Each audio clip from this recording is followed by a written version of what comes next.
Allahumma akhrijna min zulumatil wahmi wal jahli ila al-ma'rifati wal ilmi, amin ya rabbal alamin. Saya udah lupa terakhir kita kajiannya apa ya?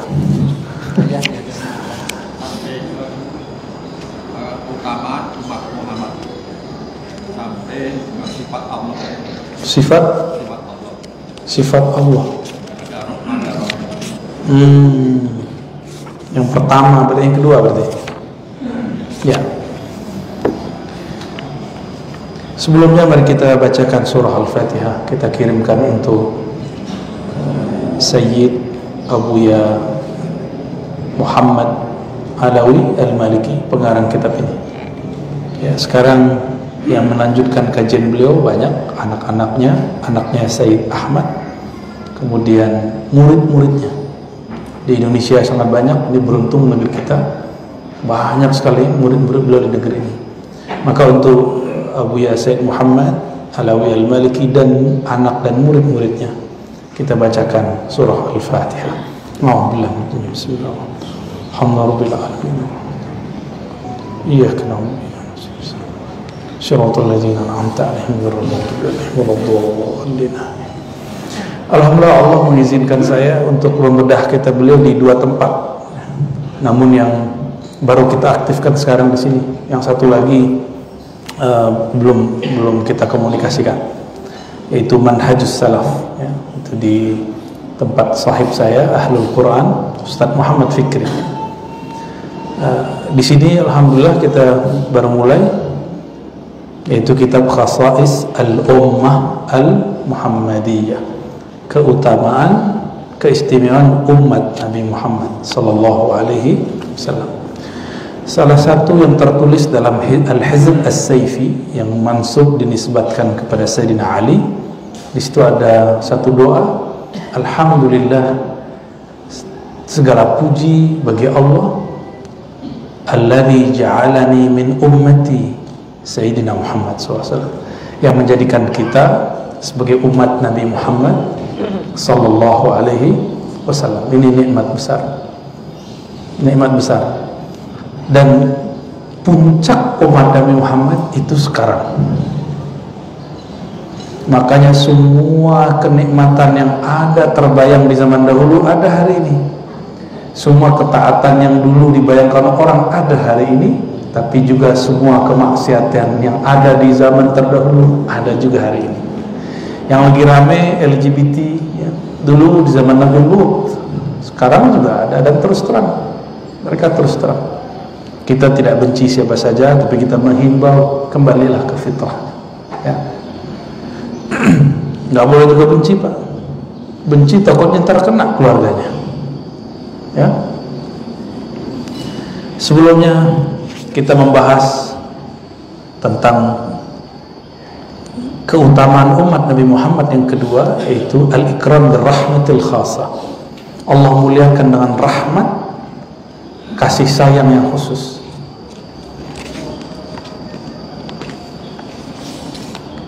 Makanya kita banyak dapat rukhsah, benar ya? Banyak rukhsah hari ini, mulai dari cara wudhu, bersuci, kemudian sholat, itu rukhsah semua. Kita aja masih nganggap beban, itu sudah rukhsah karena sayang Allah Subhanahu wa ta'ala. Yang ketiga, ja'alahum ummatan wasata. Allah jadikan umat Nabi Muhammad sebagai umat wasata. Apa arti wasata? Moderat. Maksudnya moderat, nggak cenderung ke kanan, nggak cenderung ke kiri.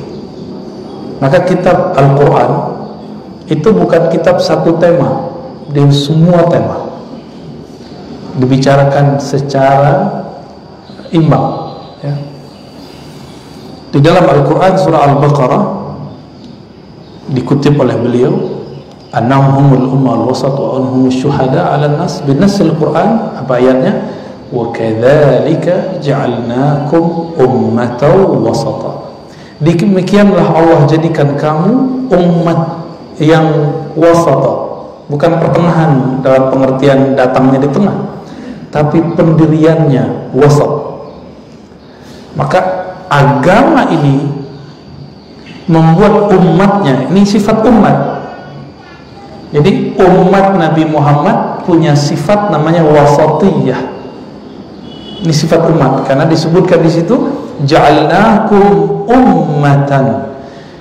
Kami menjadikan kamu sebagai umat yang wasatah.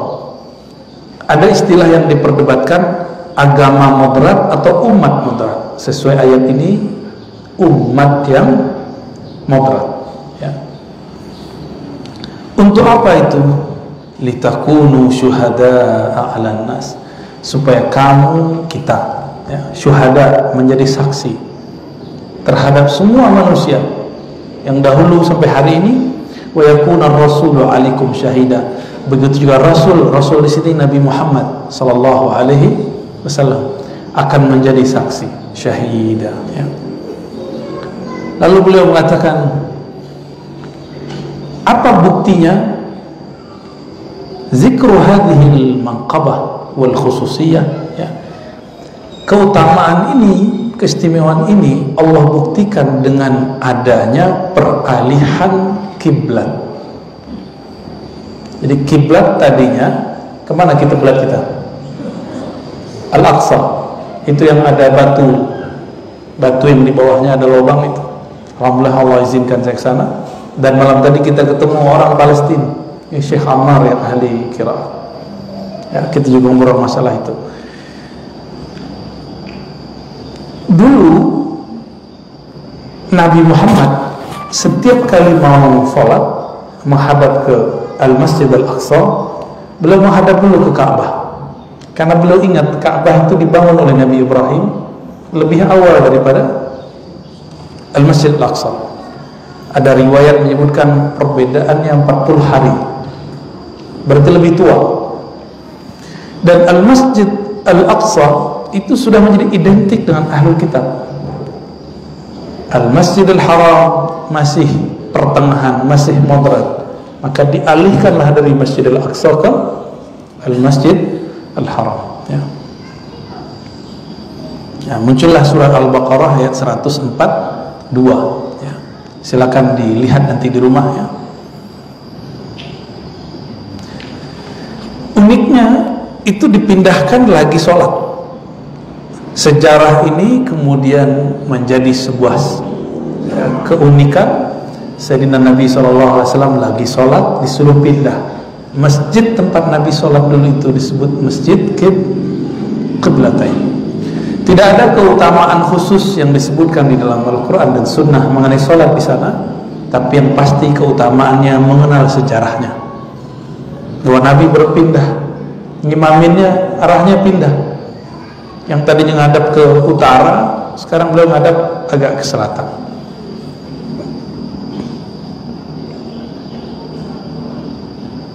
Ya, apa perbedaannya? Al-Masjidil Haram simbol millati Ibrahim Hanifah, simbol dari agama Nabi Ibrahim. Agama Nabi Ibrahim itu Yahudi atau Nasrani? Nabi Ibrahim gimana? Islam? Ya pasti. Enggak, dia Yahudi atau Nasrani? Dua-duanya. Dikit lagi biar pas. Belum ada Yahudi, belum ada Nasrani, sudah ada Nabi Ibrahim. Nabi Ibrahim itu bapaknya Yahudi, bapaknya Nasrani, bapaknya Arab. Beliau punya anak, bahkan bapaknya jauh. Beliau punya anak ada lebih dari 3. Cuma yang kita kenal cuma 2, Sayyidina Ismail, Sayyidina Ishaq. Dari Sayyidina Ishaq ada Nabi Yaqub. Nabi Yaqub inilah yang disebut Israel. Maka disebut keturunan Nabi Yaqub dengan Bani Israel. Kenapa muncul Yahudi? Wah, itu banyak lagi kisahnya. Nanti ketika muncul Sayyidina Isa disebutlah Nasrani. Maka Nasrani dan Yahudi itu sama-sama Bani Israel. Dalilnya surat Saf bahwa Sayyidina Isa berkalam kepada Bani Israel. Ya Bani Israel. Jadi risalah Sayyidina Isa hanya ke Bani Israel, tidak berlaku untuk umat ini. Maka jika ia turun nanti di akhir zaman, dia tidak membawa syariat Nabi Musa atau syariat sendirinya sendiri. Syariat beliau lebur dalam syariat Nabi Muhammad sallallahu alaihi wasallam. Bayangkan, Nabi aja ikut Pak, nanti jadi makmum, imamnya Imam Mahdi nanti. Beliau sallallahu alaihi wasallam, Nabi Muhammad berkalam, betapa canggih, betapa hebatnya kalian. Nabi Isa turun jadi makmum, imamnya dari kalian. Wa imamukum minkum, imamnya dari kalian. Inilah ketinggian makom wali umat Nabi Muhammad. Maka penutup kewalian umat Nabi Muhammad dari sisi nubuat Nabi Isa, dari sisi umat biasa keturunan Rasulullah habaib, itu Al-Imam Al-Mahdi.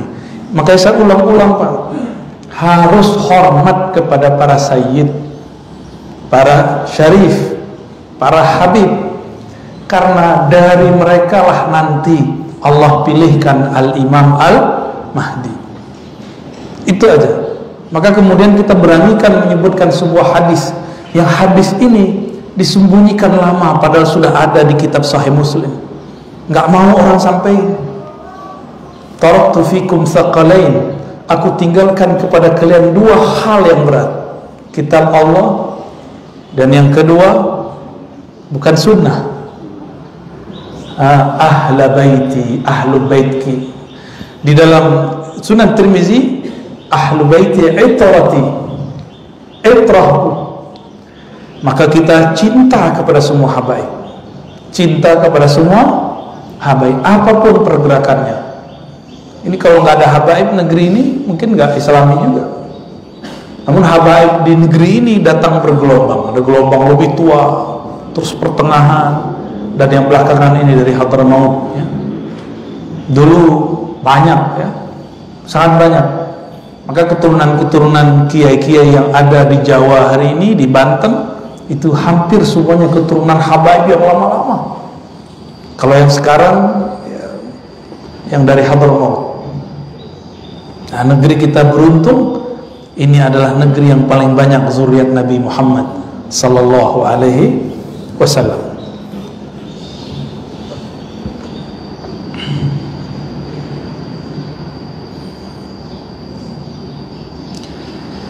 Nabi Ibrahim punya anak, siapa lagi? Nabi Ismail, Nabi Ishak. Ada anak yang lain, masih ada 6 anak lagi dari seorang istri namanya Sayyidatuna Qanturah. Qanturah inilah yang menjadi ibunya orang-orang Asia Timur, Asia Tenggara. Nah, jadi muka-mukanya kayak kita-kita ini kan, yang kurang soheh mukanya.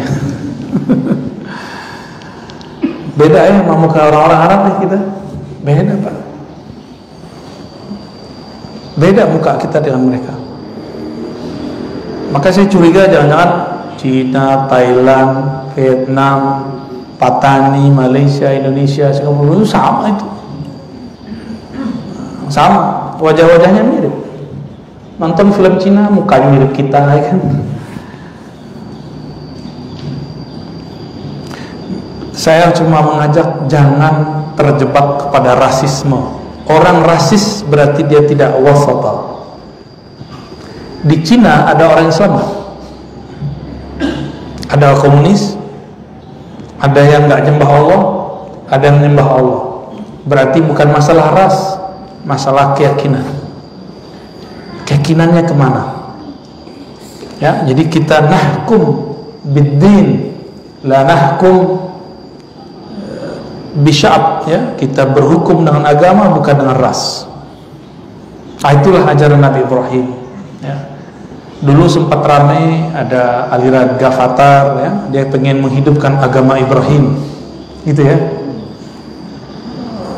Tapi yang dimaksud agama Ibrahim kita nggak ngerti, ternyata meninggalkan ajaran Sayyidina Muhammad SAW dan ingin menggabungkan agama-agama yang ada di dunia.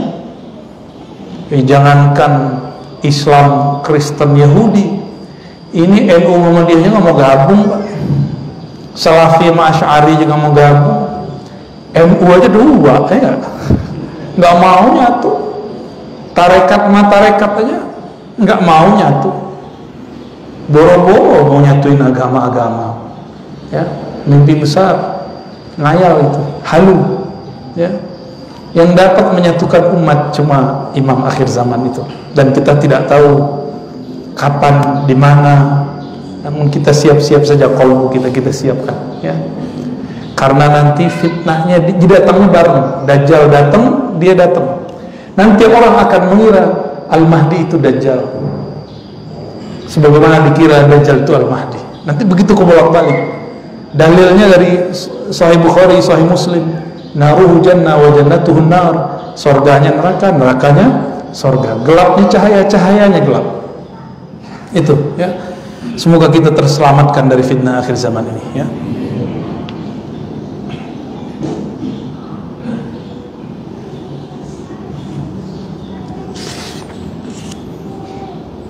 Lalu beliau mengatakan simbol daripada moderat dalam Islam itu adalah Al-Quran sendiri yang berbicara banyak hal, ya. Nah, beliau sebutkan di sini.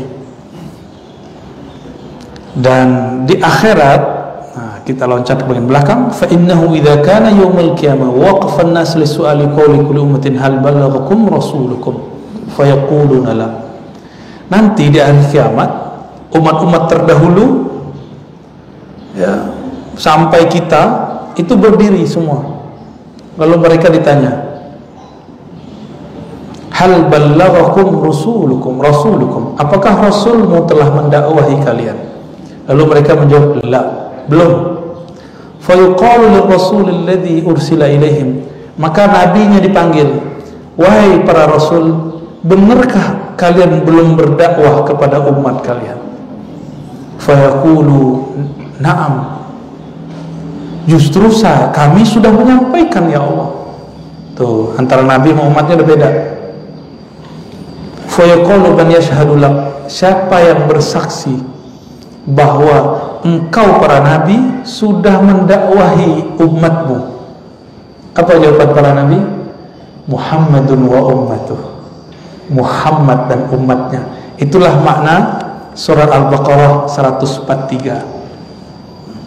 Litakunu syuhada 'alan nas, supaya kamu jadi saksi kepada semua umat terdahulu. Jadi nanti ini kita nih Bapak, insyaallah ya, kita jadi saksi. Allah bertanya ke Nabi Isa, ke Nabi Musa, Musa, kata Allah, betulkah sebagaimana yang dikatakan oleh orang-orang ahlul kitab atau orang-orang Bani Israel bahwa kamu belum menyampaikan misi risalahku? Apa kata Nabi Isa, Nabi Musa? Justru kami sudah ya Allah. Mana buktinya? Saksinya mana? Saksinya Nabi Muhammad dan umatnya. Jadi kita nanti jadi saksi. Nabi terdahulu minta Nabi Muhammad dan kita sebagai saksinya. Itu makna surat apa? Al-Baqarah ayat 143, ya. Litakunu syuhada'a 'alan nas, agar kamu sekalian hai umat Muhammad menjadi saksi terhadap umat-umat terdahulu. Nah, ini kita ringkas-ringkasnya. Dan yang keempat, khasais keutamaan umat Nabi Muhammad sallallahu alaihi wasallam, yusur syariatil Muhammadiyah, kemudahan dalam menjalankan syariat Nabi Muhammad sallallahu alaihi wasallam. Apa kata beliau? Syariatuha aisar syara'i'. Syariat umat Nabi Muhammad syariat yang paling mudah.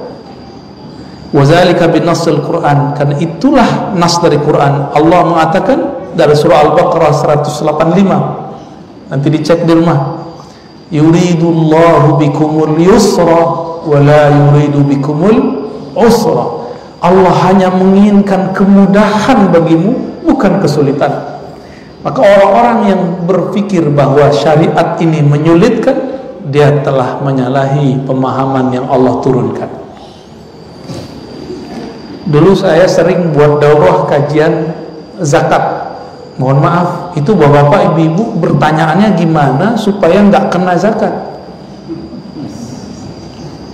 Serius Pak, ibu-ibu emas di mana-mana tangannya, golongnya itu kalau diangkat 3 detik udah turun langsung berat. Kalau nanya, Ustaz, kata orang kalau emasnya dipakai tidak wajib berzakat. Nah, ngeri, jawab-jawaban ngeri. Kita jawab, pas kita jawab dia ngobrol.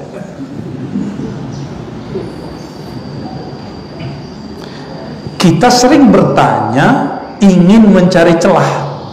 Ini yang nggak benar. Itu Bani Israel. Bani Israel ketika nanya dulu, diperintahkan oleh Nabi Musa, ya, sembelihlah sapi. Padahal semua sapi apa aja kan boleh itu.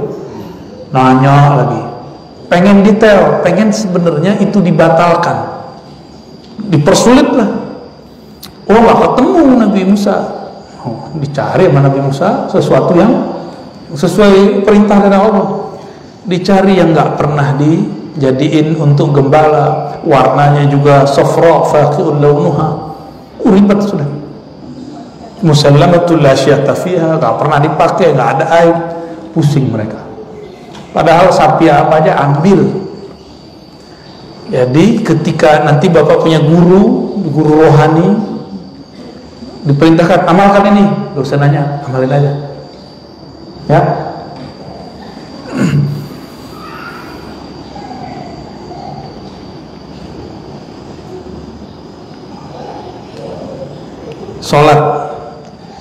Sholat kita ini sudah paling mudah. Nggak sanggup berdiri, ngapain? Duduk. Nggak sanggup duduk, berbaring. Nggak sanggup berbaring, kita sholatin Pak. Kita sholatin nanti, tenang aja. Dulu kalau kena najis pakaian dipotong. Sekarang cukup dibersihkan, selesai. Dulu apabila orang bertobat dari kesyirikan, dia harus faqtulu anfusakum, bunuh dirimu. Ada nggak yang begitu Pak? Syariat bunuh diri ada nggak sekarang? Nggak ada. Syariat kita betul-betul dimudahkan. Allah mudahkan semua. Ada seorang yang sangat miskin. Dia datang kepada Rasulullah, mengadu, wahai Rasulullah, bulan puasa aku menggauli istriku di siang hari. Rasulullah panik, ya Allah, berat kafarahnya, penebusnya berat. Apa tebusannya? Kafarahnya apa? Puasa 2 bulan berturut-turut. Dia bilang, ya Rasulullah, saya ini orang lemah, penyakitan. Ya udah, kamu ngasih makan 60 orang miskin. Ya Rasulullah, yang miskin mah saya. Akhirnya Nabi ambil makanannya, kurmanya, nih, kira-kira mungkin ada 60 butir di dalamnya, nih kamu bagi-bagi. Ya Rasulullah, kalau saya bagi-bagi ntar saya makan apa? Itu buat kamu. Ya, itu terjadi Pak. Begitu longgarnya Rasulullah Sallallahu Alaihi Wasallam jika sudah terjadi perbedaan kondisi. Dan itu cuma umat Nabi Muhammad Sallallahu Alaihi Wasallam. Umat terdahulu nggak ada cerita. Bunuh diri, bunuh, nggak ada cerita. Makanya bersyukur jadi umat Nabi Muhammad Sallallahu Alaihi Wasallam. Ya. Kalau sholat Jakarta sekitar ini kan macet terus. Sekarang ulama kita sudah mengeluarkan beberapa kajian, walaupun belum jadi fatwa ya. Jika macet yang luar biasa, kita terjebak di jalan, boleh dijamak tapi bukan qasar. Boleh dijamak tapi bukan qasar. Mengikuti qaul Imam Syafi'i bahwa kebolehan menjamak salat karena masyaqqah. Masyaqqah itu kesulitan. Kita kalau kena macet sulit kan? Kemacetan zaman dulu jarak kemacetan kesulitan zaman dulu jarak, kesulitan zaman sekarang mobil nambah, jalan nggak nambah. Ya, gengsi nggak punya mobil, beli mobil. Tiap hari orang beli mobil, jalannya segitu-gitu aja. Ya salam, siap-siap macet. Maka di dalam fikih-fikih ulama kita hari ini, mereka memperkenankan kita untuk menjamak sholat ketika terjadi kemacetan luar biasa, tapi tidak qasar. Ingat ya, boleh digabung maghrib 3, isya 4, tapi bukan 3-2. Zuhur asar 4-4, bukan 2-2. Nah, ini tolong jangan salah paham nanti ya. Kalau di mazhab Imam Malik semuanya disebut dengan qadha, diqadha aja. Baik. Nah, namun ada yang terlalu gampangan dapat ilmu dari kiai bahwa kalau kita di kendaraan cukup sholat di kendaraan, ya, sholat duduk. Ingat, sholat wajib tidak sah di atas kendaraan kecuali posisinya pas. Jadi kalau kita dulu pernah sholat di pesawat, ingat-ingat ini berapa sholat diqadha semua. Kecuali Saudi Airlines ya, itu di belakangnya ada musola, benar. Itu bisa Pak. Tapi kalau sholat di kursi, di bis, di mobil mesti diqadha. Karena Nabi tidak pernah sholat wajib di atas kendaraan. Dulu debat Imam Syafi'i dengan pengikut Imam Abu Hanifah mengenai kewajiban sholat witir. Imam Malik, Imam Syafi'i mengatakan tidak wajib, tapi Imam Abu Hanifah mengatakan wajib sholat witir. Gimana kalau diwajibin Pak? Belum tadi gak witir kan? Ya, kebanyakan kayaknya gak witir. Thariqat saya salah satunya menjaga sholat witir. Kalau ketinggalan kita usahakan untuk mengqadhanya. Imam Syafi'i menukil riwayat bahwa baginda Nabi Muhammad SAW pernah sholat witir di atas kendaraan. Tapi kalau sholat wajib selalu turun dari kendaraan. Maka beliau mengeluarkan kaidah la tasihhu shalah ala rahilatin atau ala rikabin. Tidak sah salat wajib di atas kendaraan. Ya. Ingat-ingat dulu umroh atau naik bus, salat di atas kendaraan tolong diqadha. Saya nggak tanggung jawab nanti. Ya. Itu agak ketat dikit Pak gitu di bagian itu. Ya. Kayaknya udah banyak ya. Ya, udah keseringan ya. Itu disebut dengan salat li hurmatil waqt, salat menghormati waktu. Dan dia tidak disebut salat yang sebenarnya. Dia cuma zikir dan doa, ya.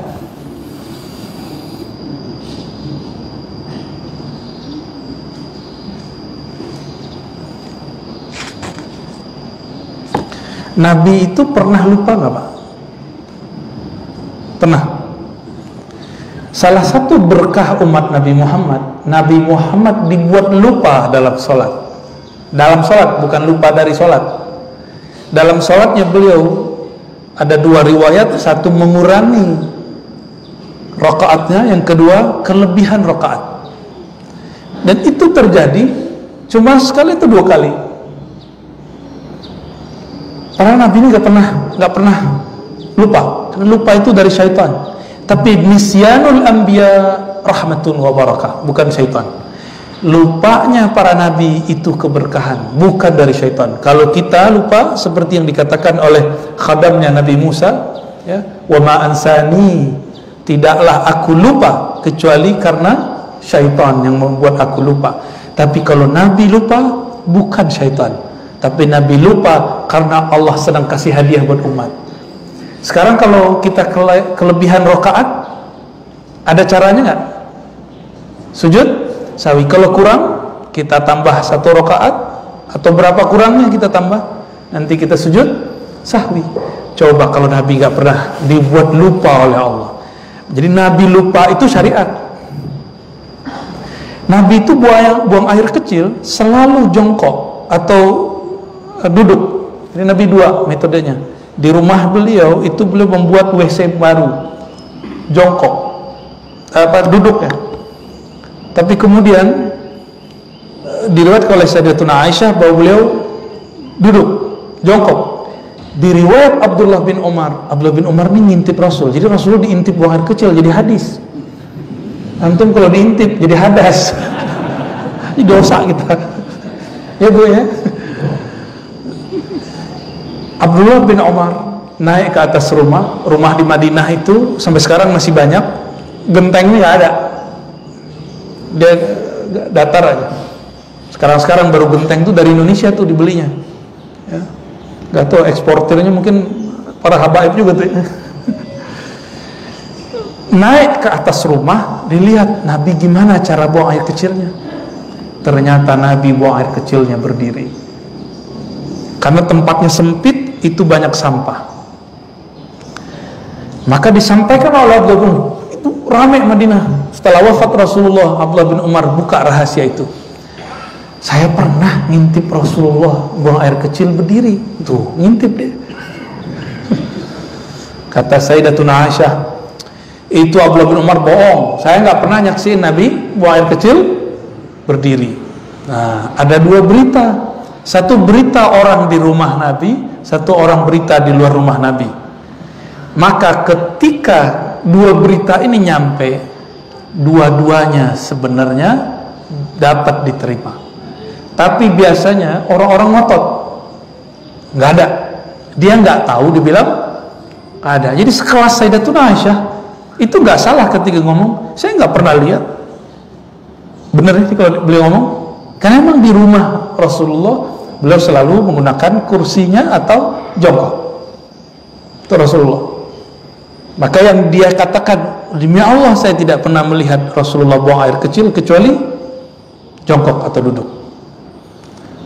Abdullah bin Umar cerita, ya itu kan di rumah, sedangkan di luar lain cerita.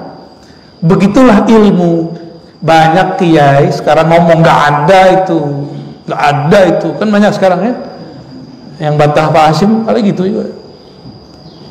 Oke, sudah sering digituin orang, nggak ada itu. Dia nggak tahu, dia bilang nggak ada. Cukup katakan saya tidak tahu. Ahsan. Karena mengatakan la adri itu separuh ilmu. Itu petua Imam Malik, Imam Syafi'i, imam yang lain. Engkau bilang saya nggak ngerti bab itu, selesai. Ini kajian yang sudah kita tutup, salah satunya kajian tentang ma'rifatur ruh. Ini guru saya bilang dari banyak mursyid nih. Dulu kan diperintah buka, kita buka. Sekarang perintah tutup. Saya akan diperintah aja sama guru-guru kita, masyayikh kita, mursyid kita. Kalau nggak kamu buka, siapa lagi yang buka?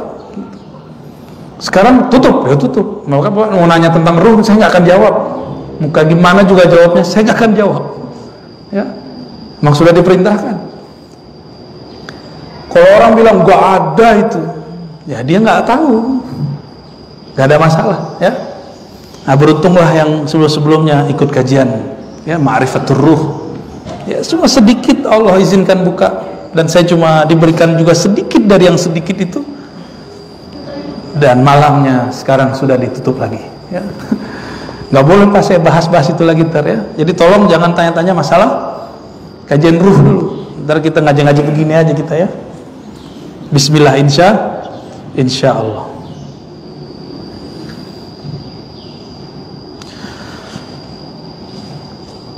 Dalam riwayat Imam Ahmad dari Huzaifah Al-Yamani qala sajada an-nabiy sallallahu alaihi wasallam. Nabi sujud falam yarfa' ra'sahu hatta zananna anna nafsahu qubidat.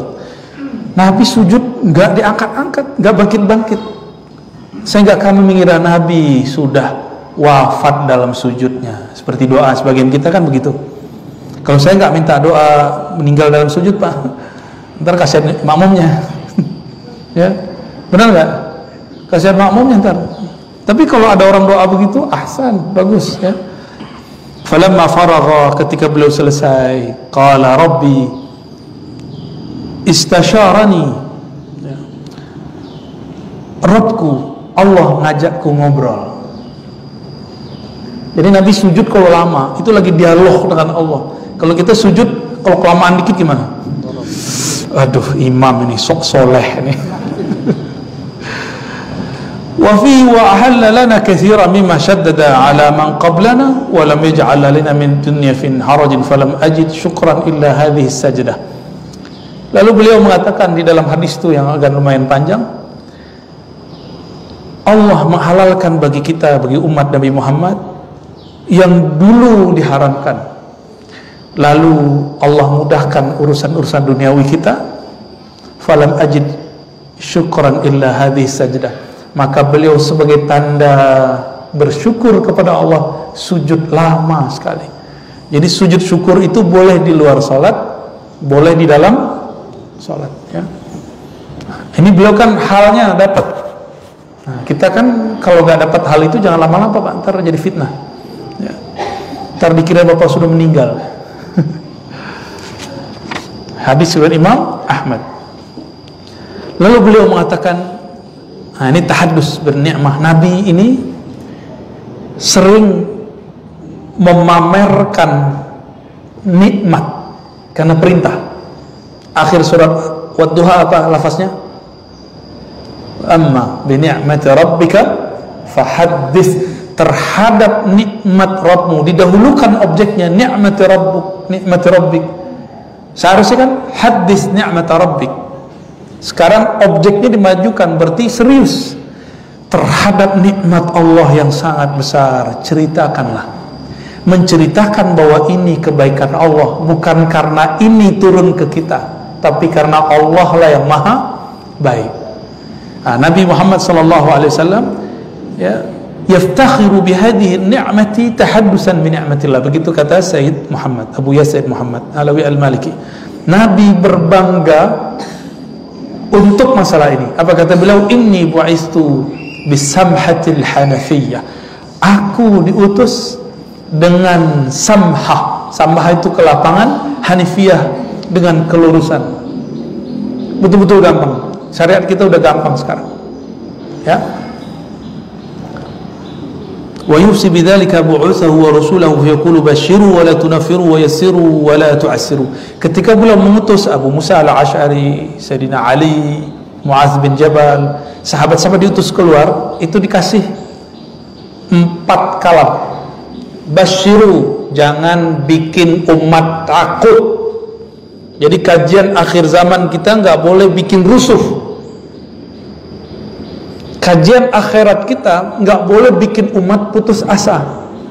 Harus bikin mereka tambah dekat kepada Allah, tambah semangat. Ini tipis-tipis ya. Yang kedua, wala tunaffiru, jangan buat mereka lari dari agama. Ini prinsip untuk para dai. Yang bikin lari biasanya apa? Yang membebani. Jadi dai-dai killer, sok-sok galak, guru-guru galak itu di sekolah aja, jangan di majelis. Di majelis yang penting orang nyaman. Nah, tadi saya dapat cerita dari Kiai Abdurrahman, Allah yarham, waliullah Gusmi, ya, qaddasallahu sirrahu, ketika mengganti nama majelisnya Zikrul Laila menjadi Zikrul Ghafilin, yang diundang bukan gambus sama hadroh, pak bukan. Yang diundang apa? Grup band. Akhirnya orang-orang yang lalai itu, yang suka nyanyi ini dan itu, ikut ngaji. Bernamalah kajiannya Zikrul Ghafilin, peringatan bagi orang-orang yang lalai. Kontroversi saat itu. Aneh gak Pak? Pengajian yang diundang artis-artis band dari Surabaya. Orang-orang begitu lebih maju dari zamannya. Sekarang kan saya sempat berani ya bawa beberapa orang-orang band itu ya, kita sejajarkan di depan untuk kajian hikam waktu itu. Ya, sekarang ya skip dulu kajian hikamnya yang malam-malam. Dulu juga jam 2 ya. Maka malah Zikrul Laila, zikir malam, diganti Zikrul Ghafilin, dimajuin jamnya. Sama, kajian hikam kita sebelumnya jam 12 malam, sekarang ditutup dulu Pak. Dan anehnya kita kajian selama pandemi. Alhamdulillah baiknya orang-orang yang ngurusin negeri ini nggak pernah itu pengajian kita dibubarin. Padahal yang ikut ngaji nggak pakai masker Pak. dingin-dingin, Masya Allah. Ya, ini negeri betul-betul banyak rukhsah di dalamnya, tinggal syukurnya yang banyak, ya. Itu yang kedua. Yang ketiga apa? Yassiru, permudah yang kamu ajarkan, jangan dipersulit. Nah, inilah dibutuhkan kecerdasan rohani dan intelektual bagi seorang guru dan dai, ulama, ngajar umat. Jangan dipersulit. Thariqah itu kan wirid, zikir. Zaman dulu belum ada handphone, Pak.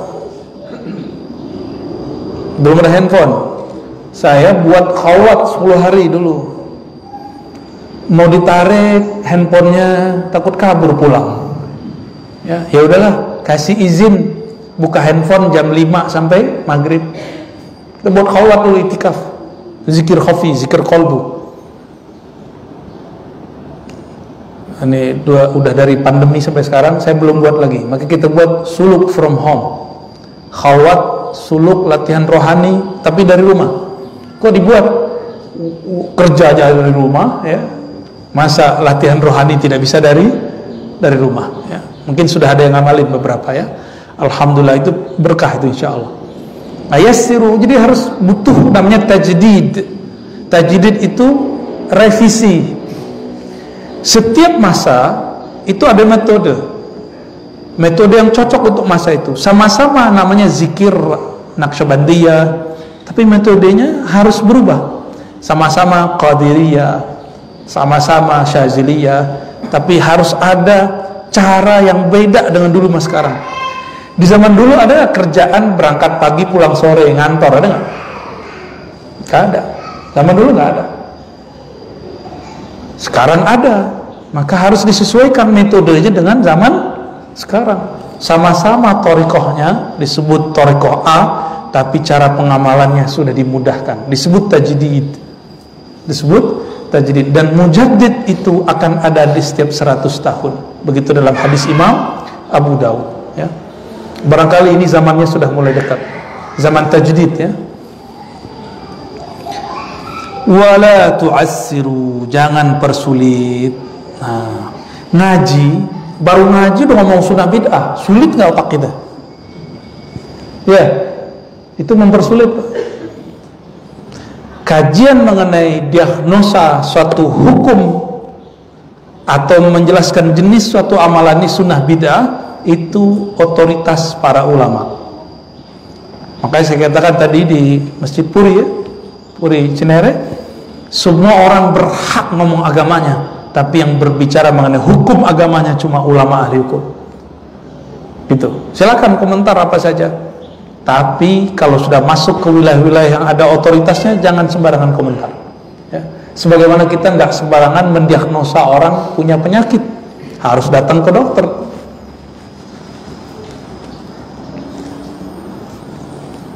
Jadi ada 4. Nah, ini khas ajaran Nabi Muhammad. Apa pertama? Basyiru, beri kabar gembira. Atas dasar inilah para ulama kita sering menyebutkan kisah-kisah untuk membuat semangat. Yang kedua, wala tunaffiru, jangan bikin orang kabur, jangan persulit. Jangan ngomong begini lagi. Begini saya belajar dulu, kamu kalau gak senang ya sudah pergi sana. Nah, jangan gitu lagi Pak, ngomong zaman sekarang. Ini zaman layar sentuh. Tuh. Zaman udah layar sentuh. Zaman dulu pakai apa Pak layarnya? Layar tancap. Sudah beda zamannya. Maka kita nggak boleh lagi saklek kayak dulu. Yang penting anak-anak muda mau ngaji. Saya juga masih muda Pak. Oke, masih muda kan? Nah, jenggotnya masih hitam.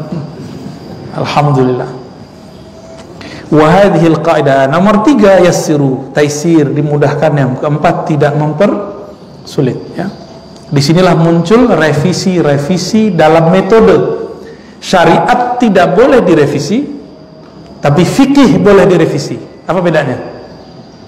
Syariat dari Allah, pemahaman terhadap syariat boleh berubah, tapi syariatnya tidak boleh berubah, ya.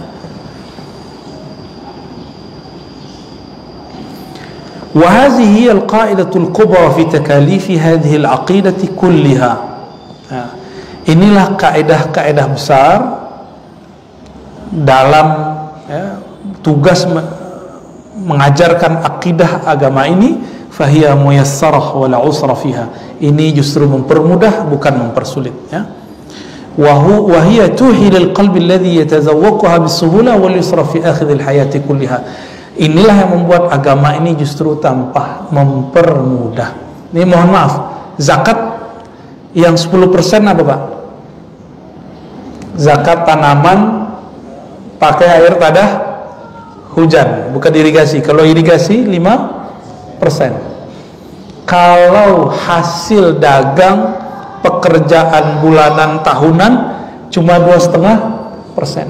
Sedangkan di syariat Bani Israel itu mau apa aja kerjaannya sampai sekarang 1/10. Kayak sekarang di Prancis beberapa agama-agama itu tempat ibadahnya sepi karena pajak dan asuransinya wajib dibayarkan 50-60%, ditambah 10% lagi jadi 30% sisanya.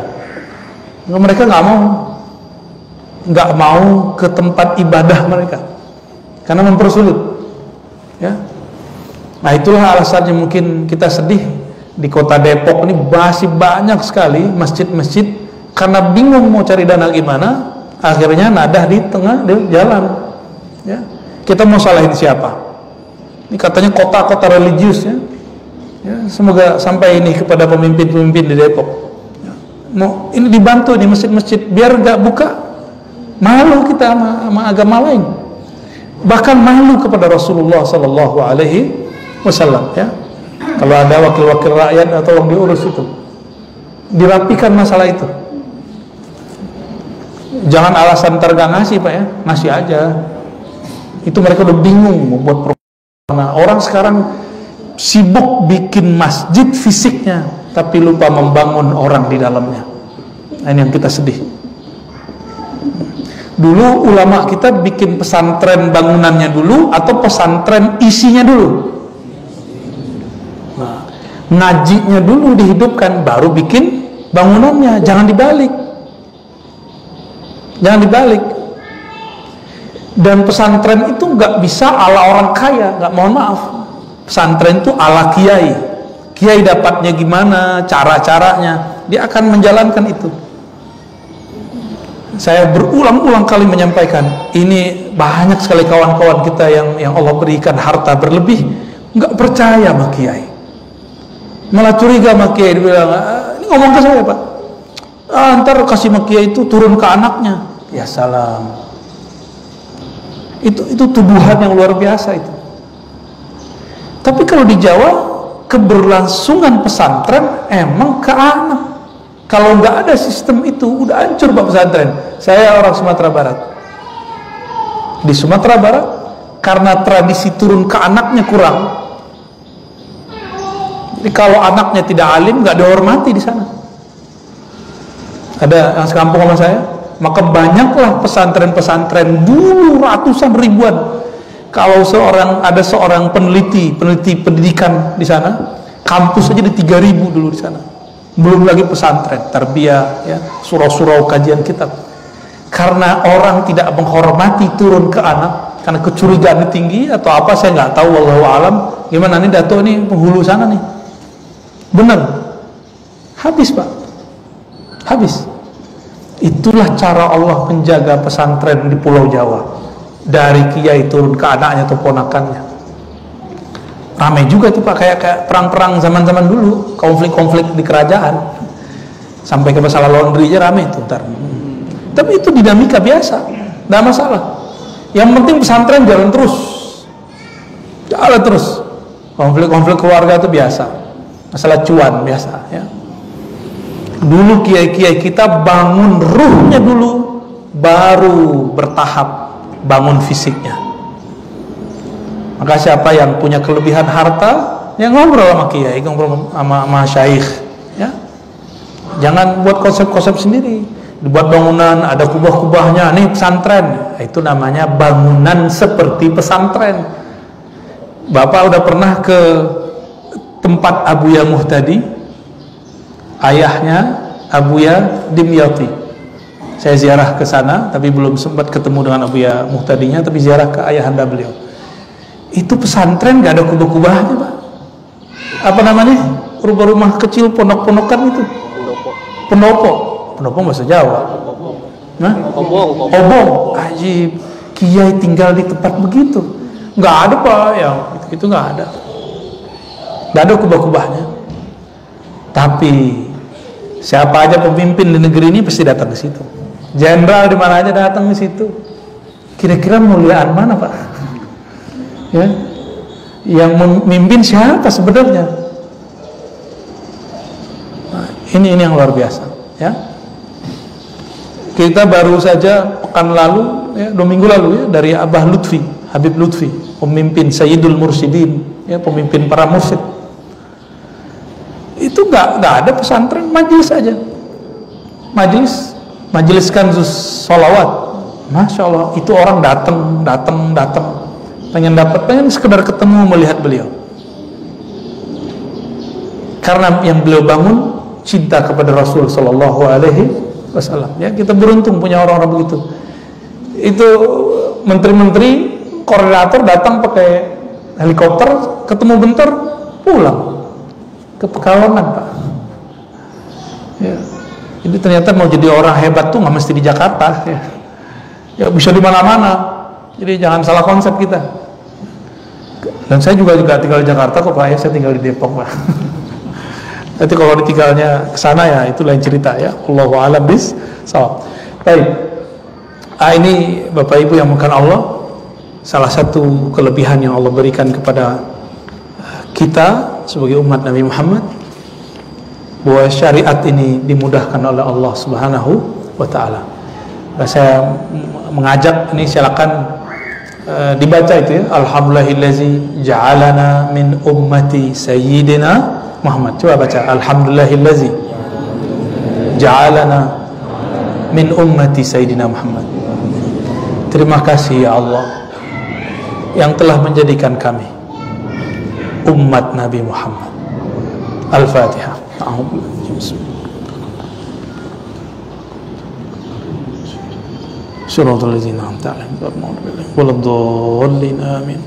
Saya sudah pernah menyebutkan sebelumnya bahwa Nabi Musa pernah meminta ingin jadi nabi akhir zaman. Kata Allah, sudah ada. Jadi kalau gitu jadi umat akhir zaman. Nabi Musa minta jadi umat akhir zaman. Masa udah jadi umat akhir zaman masih nyesel? Ya. Jadi pendek, Pak, jadi umat akhir zaman. Ya. Fadhal, oke.